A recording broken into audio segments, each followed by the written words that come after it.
डंडाफोर से मैं बीपाल भाटी जनपद सिद्धार्थनगर के शौहरगढ़ तहसील परिसर में समाजवादी पार्टी के लोगों का आंदोलन पिछले दिनों जो भी कुछ हुआ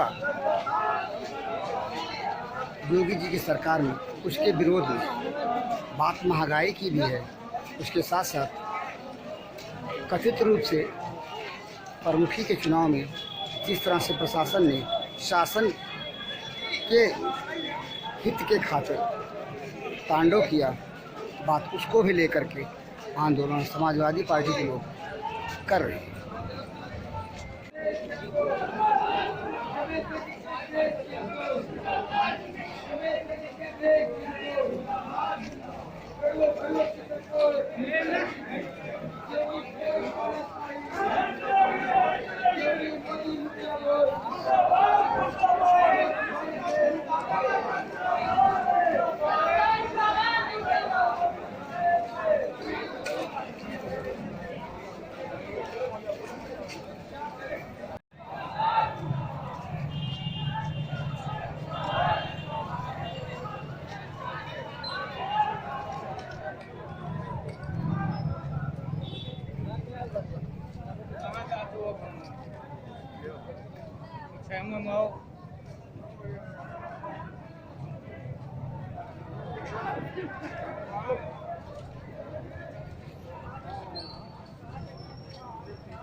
ये जो आज प्रदर्शन किया जा रहा है समाजवादी पार्टी के लोगों के द्वारा, ये क्या है, किस बात को लेकर प्रदर्शन कर रहे हैं आप लोग?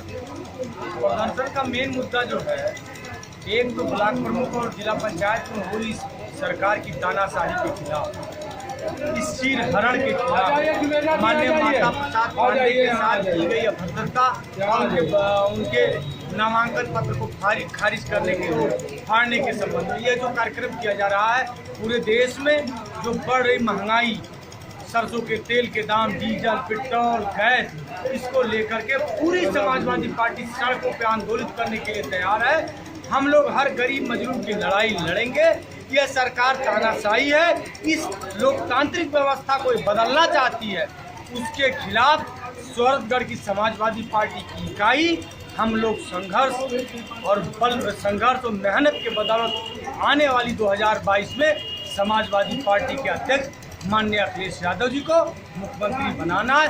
इसी लक्ष्य के तहत यह जो जितने भी कार्यक्रम किए जा रहे हैं, सरकार की नीतियों के खिलाफ हम लोग हरदम लामबंद रहेंगे, हरदम इसका माकूल जवाब देंगे। तो हुसैन जी, लक्ष्य तो 2022 का भी दूर है।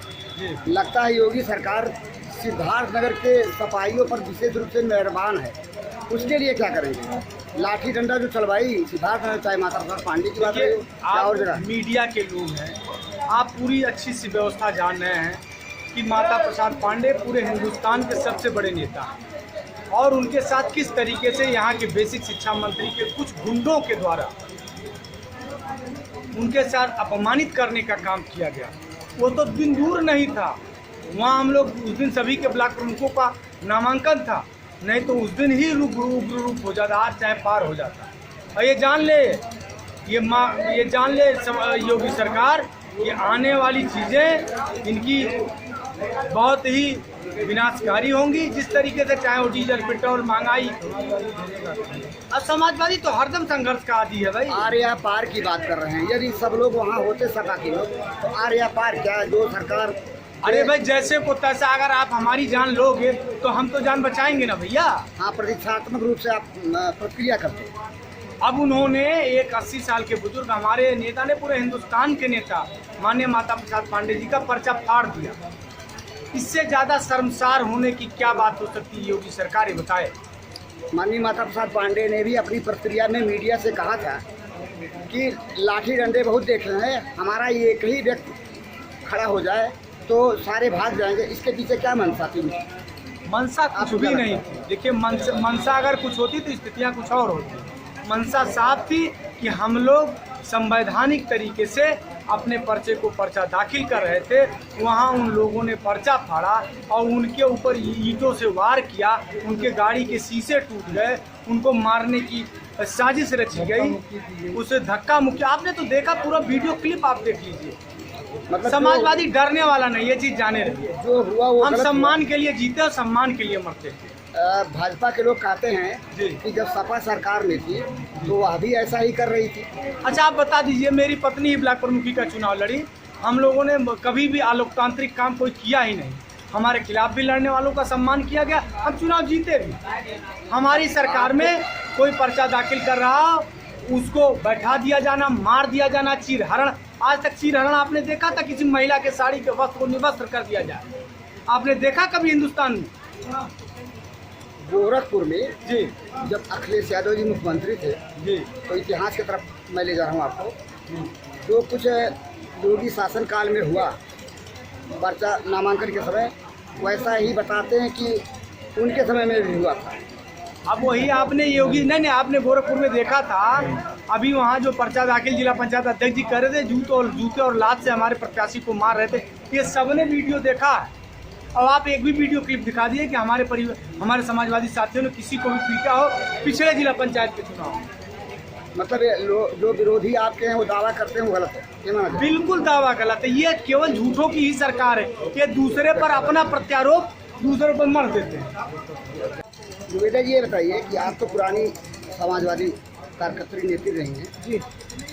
योगी शासन काल में, आज भी हैं, योगी शासन काल में औरतों के साथ जो कुछ हुआ, सरेआम उनके दुपट्टे खींचे गए, साड़ी फाड़ी गई, उसके बारे में आप क्या कहेंगे एक औरत होने के नाते? मैं ये कहना चाहती हूँ कि ऐसी सरकार न कभी आई थी और न कभी आएगी भविष्य में। ना आएगी इसका दावा कैसे कर रहे हैं? ना बिल्कुल आएगी तो जो जिस तरह महाभारत में द्रौपदी जी के साथ जो चीरहरण हुआ था, उसी तरह आज हमारी माँ बहनों के साथ हो रहा।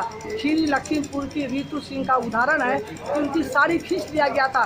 भरे समाज में अब पेटीकोट और ब्लाउज ब्लाउज महिला खड़ी थी, इससे और शर्मसार करने वाली और कोई बात 2022 के लक्ष्य में अखिलेश यादव सत्ता में वापसी के लिए आते हैं, तो आप औरतें जी समाजवादी पार्टी की औरतें, हाँ। जो कुछ हुआ है हाँ, योगी जी के शासनकाल में, उसके प्रत्युत्तर में क्या करेंगी?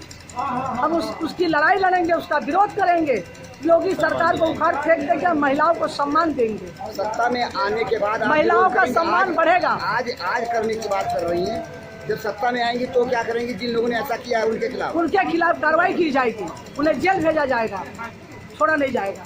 यानी समाजवादी पार्टी की सरकार जब आएगी तो उनके खिलाफ कार्रवाई करेगी जिन्होंने ऐसा कुत्सित कार्य किया। ऐसे लोगों को चिन्हित किया जा रहा है, जो लोग महिलाओं के साथ इस तरह का कार्य किए हैं उनको चिन्हित किया जा रहा है। ऐसे लोगों को छोड़ा नहीं जाएगा, सपा की गवर्नमेंट बनने के बाद उनको जेल भेजा जाएगा जिन लोगों ने महिलाओं का अपमान किया सरेआम।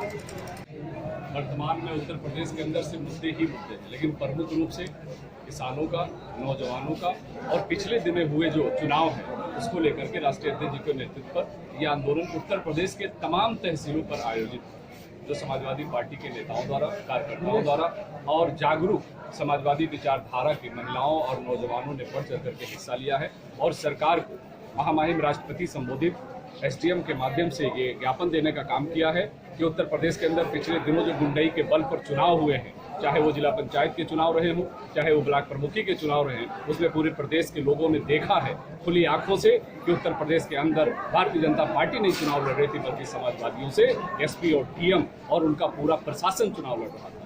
उसी के खिलाफ महामहिम राष्ट्रपति को संबोधित ज्ञापन तहसीलदार के माध्यम से, एसडीएम साहब के माध्यम से दिया जा रहा है ताकि इसकी निष्पक्ष जांच हो और जो भी इसके जिम्मेदार है उनके खिलाफ कार्रवाई हो। माता प्रसाद पांडे जी के कार्यकर्ताओं के ऊपर मुकदमा दर्ज हुआ है, आपके करने? देखिए, उस पर भी कल आदरणीय माता प्रसाद पांडे जी ने पहले तो चूंकि मार हम ही लोग को लगी थी, चोट हम ही लोग को लगी थी, मारे हम ही लोग गए थे, लेकिन आदरणीय माता प्रसाद पांडे जी ने उसको संज्ञान में नहीं लिया था। चुनाव परिणाम आने के बाद इटवा की जनता ने पूर्ण रूप से आदरणीय माता प्रसाद पांडे, माता सुरमती जी को समर्थन दिया था, जिससे हम लोग खामोश थे। लेकिन कल ये बात समझ में आई है कि भारतीय जनता पार्टी ने समाजवादी पार्टी के कार्यकर्ताओं पर मुकदमा लिखाया है, जिसके कल आदरणीय माता प्रसाद पांडे जी ने संज्ञान में लेते हुए कप्तान को एक तहरीर दी है। अगर वो मुकदमा नहीं लिखा गया तो समाजवादी पार्टी जिलाध्यक्ष के नेतृत्व में एक बड़े आंदोलन का ऐलान करेगी, जिसका टोटल और पूर्ण रूप से जिम्मेदारी पुलिस प्रशासन। अभी हाल ही में काफी पार्टी कार्यालय से सुना जा रहा है कि मतलब तहसील परिसर में एक पंडाल लगा हुआ था समाजवादी पार्टी का, क्या आप कैसे हटा दिए? हाँ, ये हम लोग आए हैं, संज्ञान में आया है। भाई उग्रसेन सिंह जी के साथियों ने यहाँ पंडाल लगाया था, जिसको एसडीएम ने सुबह पुलिस प्रशासन के बल पे उखड़वा दिया है। क्योंकि ये ज्ञापन देने का मामला था, इसलिए वो हम लोग का ध्यान उस तरफ था कि हम लोग ज्ञापन दें, लेकिन उसको हम लोगों ने गंभीरता से लिया है। और ये जो कि हम लोग किसानी परिवार से हैं, किसान का चल रहा है खेती का, और जैसे बैठौनी खत्म होगी, इस एसडीएम के खिलाफ इस तहसील में तमाम भ्रष्टाचार के मुद्दे हैं, जिसको चुन करके और पर्चा छपवा करके एक तहसील में बहुत बड़ा पंडाल लगा करके एसडीएम के भ्रष्टाचार के खिलाफ आंदोलन समाजवादी पार्टी करेगी।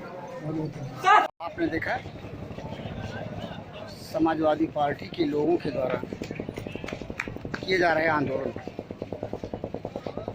बात जो है जेन्युइन, उसे तो उठाई ही जानी चाहिए। सत्ता किसी की भी हो, गलत तो हुआ ही है, पर मुख्य चुनाव में जिस तरह से प्रशासन ने शासन के हित के खातिर पक्षपातपूर्ण रवैया अपनाया, वह लोकतंत्र के लिए हितकारी नहीं है। आज नहीं तो कल इस बात की जवाबदेही शासन को देनी पड़ेगी, तब जबकि जन आंदोलन उठ खड़ा।